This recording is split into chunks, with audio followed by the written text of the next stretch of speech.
Hey friends, if you wish to change the monitor refresh rate on your Windows computer, then please watch this video. I will guide you through the process.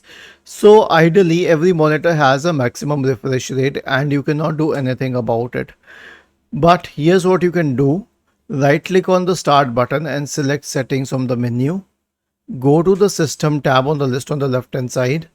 Select display in the right pane. Scroll down and select advanced display. The monitor refresh rate is displayed here and you can choose a refresh rate. So you can choose it and you can change it to 60. But this will also impact the system. So I recommend you to do it only if it is absolutely necessary. It can impact your system. Was this helpful? If yes, then please subscribe to the channel. If not, then let us know in the comment section of the video on how we could help you further. Thank you for watching this video and have a nice day.